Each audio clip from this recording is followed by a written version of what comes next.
దేవుడు మిమ్మల్ని ఏర్పాటు చేసినటువంటి ఏర్పాటును గ్రహింపును గుర్తెరిగి సంఘానికి క్రీస్తు శిరస్సు అయితే ఆ సంఘంలో అవయవాలుగా మీ వంతు పనిని ఆ వంతు పనిని మన పనిని మనము జరిగించి దేవుని చేత మన నమ్మకమైన మంచి దాసురాలారా అని మీరు ఆయన చేత ప్రశంసించబడడానికి పిలువబడి మీరు ఆయన చేత మెప్పును ఘనతను ఖ్యాతిని మంచి పేరును మీరందరూ పొందుకోవాలన్నటువంటి పేరును ఖ్యాతిని ఎపిపన్య గొర్రెముడి నూతన సంఘానికి దేవుడు అనుగ్రహించాలని మనసారా కోరుకుంటూ ఈ శుభాలు ముగిస్తున్నాను. దేవుడు మిమ్మల్ని దీవించుగాక. ఆమేన్.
మీ బాపా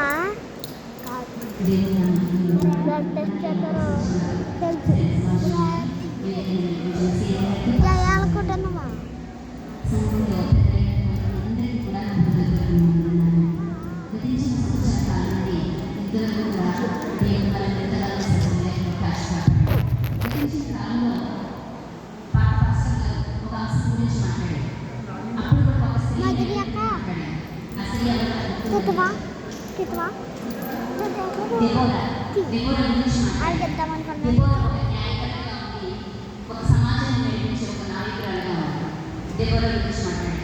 ఈరోజు మనకి కనిపించిన స్త్రీలు 6 కనిపించారు. అవునండి, 5 ఎవరి బిడ్డలు? ఒక స్త్రీ, ఒక తల్లి. 5 ఎవరి బిడ్డలు? మహలా, లోయ, హోగ్లా, డేకా, తెస్సా. వీళ్ళు సర్వ సమాజం మీద మోషే ఎదుకు వచ్చి వారి యొక్క యుక్తమైన కోరికలు కోరుకున్నారు.